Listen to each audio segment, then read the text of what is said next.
Muy buenas tardes y bienvenidos al Mundo Ahora de France 24. Yo soy Elena Lozano y todo lo que verá a continuación es noticia. Iniciamos.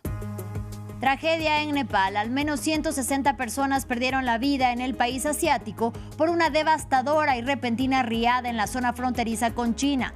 Un torrente de agua y lodo se desbordó del río Tíber y arrasó con todo a su paso. Meta desembolsa una millonaria cifra para poner fin al juicio en su contra por favorecer la adicción de menores de edad a sus plataformas Instagram y Facebook. En un acuerdo con gobiernos estatales en Estados Unidos, que es considerado histórico, acordó un pago de 16.700 millones de dólares. Muere a los 80 años en Los Ángeles Tim Curry, el actor británico que dio vida al icónico payaso Pennywise en la película It. Llevaba una década aquejado por problemas de salud. Es recordado por papeles en películas como Mi Pobre Angelito 2 y Rocky Horror Picture Show.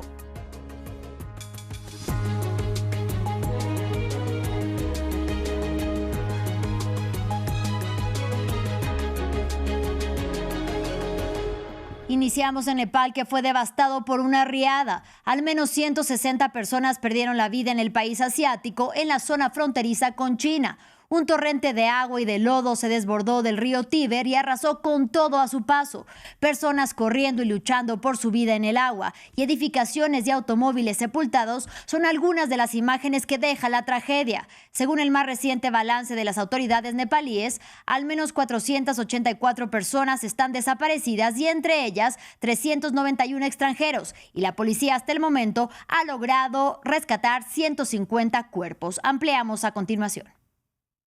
Decenas de personas corren por su vida.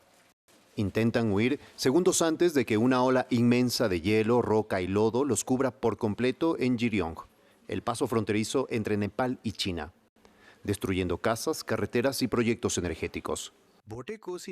La magnitud del desbordamiento del río se puede apreciar en estas imágenes satelitales, que muestran una amplia franja de destrucción a ambos lados del curso habitual de la corriente. A su paso, deja consecuencias en los pueblos ribereños, como Nuwakot, una de las zonas más afectadas. Varias partes del distrito quedaron cubiertas de lodo. Mi cuñado tenía una licorería, me llamó esta mañana, estaba llorando y me dijo que toda su casa había sido arrasada. 3 miembros de la familia fueron rescatados, pero su hermano sigue desaparecido. Vi cómo las aguas se llevaban 8 o 9 camiones, así como casas y personas. Fue absolutamente desgarrador. La emergencia deja muertos y cientos de personas desaparecidas, muchos de ellos turistas de Reino Unido, India, Corea del Sur, entre otros. Las autoridades priorizan ahora las labores de búsqueda. Aunque no se pudo determinar de inmediato la causa del deslizamiento que provocaron las inundaciones, los distritos aledaños a los ríos Trishuli y Botekoshi fueron fuertemente afectados. Los expertos consideran que lo más probable fue un alud de hielo y roca procedente de un glaciar que, según las primeras investigaciones, fue provocado por un terremoto. El Centro Alemán de Investigación de Geociencia reportó un movimiento telúrico de magnitud 4.4 7 minutos antes de la hora del desbordamiento en el punto fronterizo entre Nepal y el Tíbet chino. Vamos ahora a Pakistán, que también sufrió una tragedia este miércoles. Un incendio en el principal hospital público de Islamabad causó la muerte de al menos 14 bebés. Las llamas se encendieron en la tercera planta de la unidad materno-infantil del Instituto de Ciencias Médicas y, según el servicio de emergencias, pudo ser provocado por la explosión de un compresor de aire acondicionado. El gobierno pakistaní cesó al secretario federal de Salud y anunció la apertura de una investigación sobre el caso, mientras que familiares de los bebés exigen justicia y cuestionan por qué no fueron evacuados.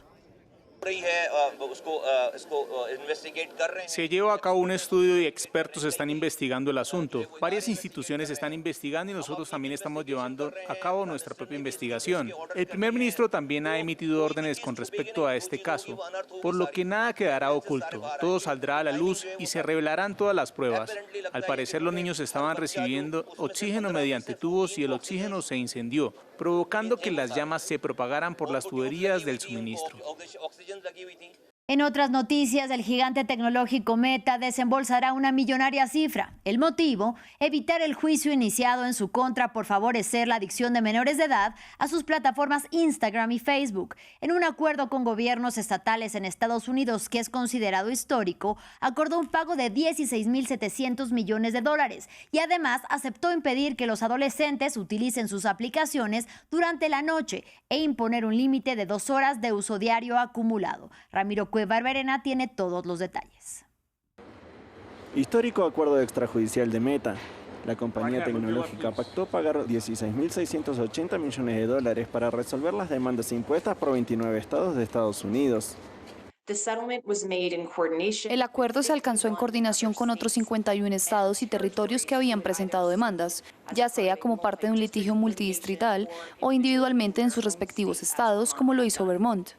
El acuerdo incluye importantes medidas cautelares y una compensación económica.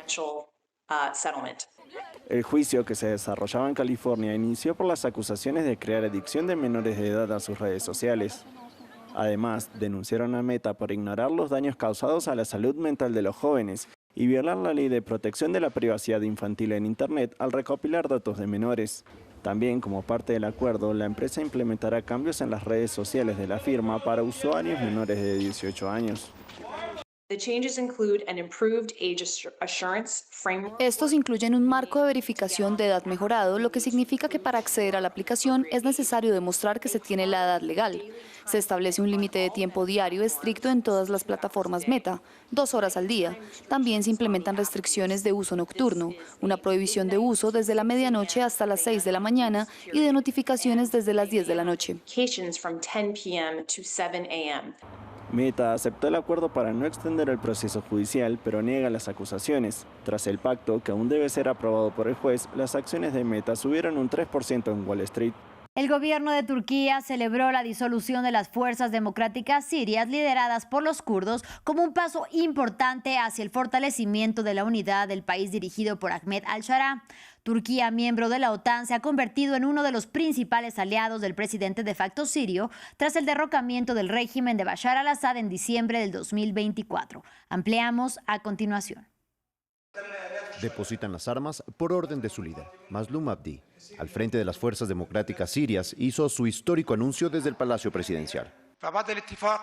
A raíz del acuerdo alcanzado con el presidente al-Shara y de la finalización de la integración de nuestras fuerzas en las unidades del ejército sirio, anunciamos hoy el fin de la misión de las fuerzas democráticas sirias y declaramos con toda responsabilidad su disolución como fuerza militar independiente. Desde hace meses, el jefe de las FDS y el presidente Ahmad al-Shara venían negociando las condiciones de este acuerdo que prevé la disolución: administración autónoma, estructuras militares y estructuras civiles. Con estas medidas, el líder de las fuerzas democráticas sirias quiere creer en una nueva Siria, en la que los kurdos se integren plenamente en el aparato del Estado. Esa fue la promesa que hizo el presidente al-Shara desde su llegada al poder tras derrocar a Bashar al-Assad. Pero varios episodios de enfrentamientos armados habían empañado esa promesa y le habían costado la vida a más de 100 personas. En Qamishli, la ciudad kurda más importante en Siria, sus residentes acogieron con satisfacción el anuncio. La integración es algo positivo siempre y cuando cumplan las promesas que han hecho y que nuestra región e instituciones permanezcan bajo nuestro control.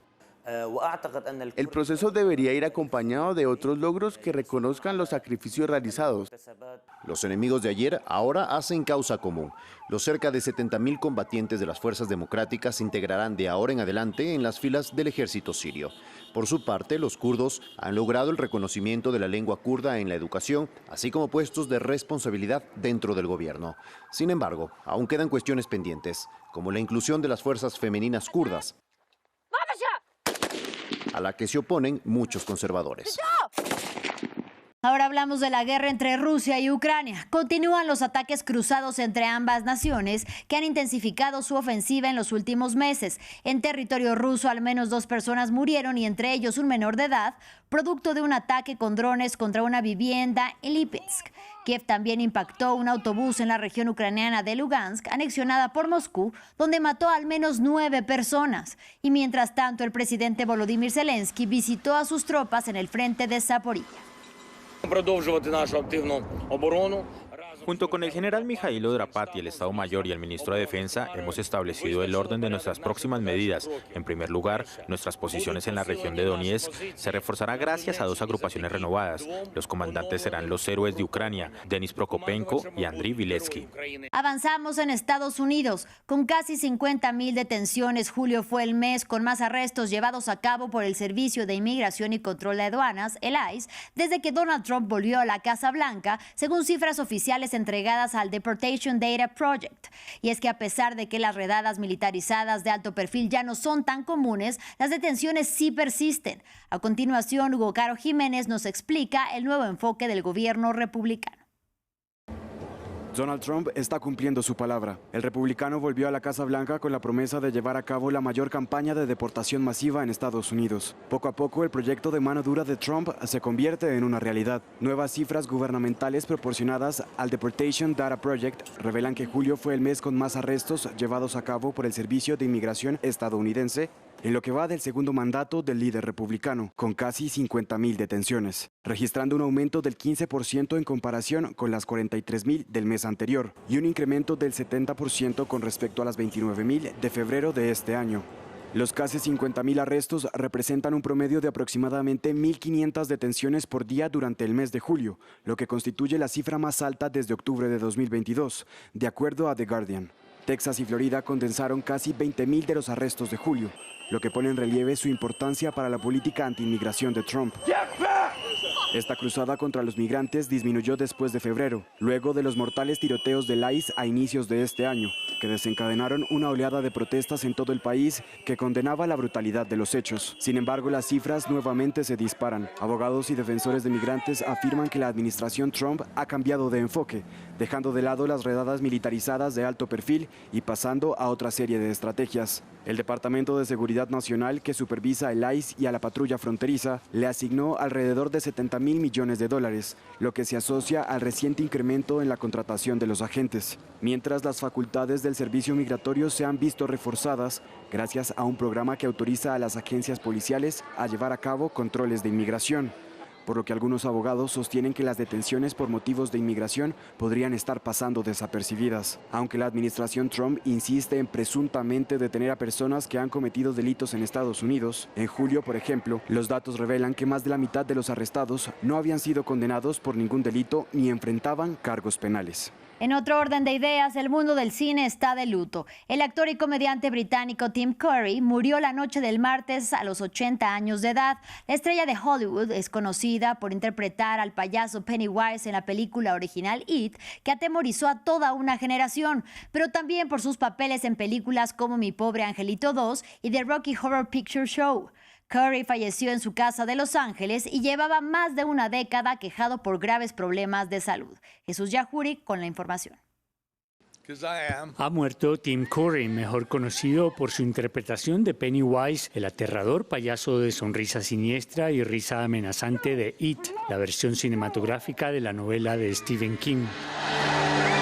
Curry saltó a la fama en la aclamada comedia musical de terror The Rocky Horror Picture Show, protagonizada también por Susan Sarandon, Meatloaf y Barry Bostwick. De momento no se dio a conocer una causa de muerte. Fuentes informaron que el actor, quien había sufrido graves problemas de salud durante más de una década, falleció la noche del martes en su casa de Los Ángeles. La policía acudió a su casa a las 23:23 horas del martes. No se sospecha de ningún acto delictivo en el caso. Los Ángeles de Charlie, La Sombra, Los Tres Mosqueteros fueron algunas de las películas en las que participó, aunque sus fans en Latinoamérica lo recuerdan por su papel de Mi Pobre Angelito 2. El 13 de julio de 2012, Curry sufrió su primer derrame cerebral. Ni siquiera me di cuenta de nada, pero el chico que me estaba dando el masaje dijo, estoy preocupado por ti, creo que llamaré a una ambulancia. Y yo le respondí, qué tontería. Pero me subieron a la ambulancia y un paramédico me dijo, te voy a dar morfina. Todavía no puedo caminar, por eso estoy en esta silla de ruedas, así que no podré cantar ni bailar en mucho tiempo. A partir de entonces, redujo su carga de trabajo. Corey nació en el pueblo inglés de Rappenhall en 1946 y estudió teatro en la Universidad de Birmingham. Nunca se casó ni tuvo hijos. El también compositor y cantante tenía su propia banda de rock con la que actuaba en Los Ángeles, ciudad en la que vivía desde hace décadas. Fin del informativo, gracias por su compañía y hasta la próxima.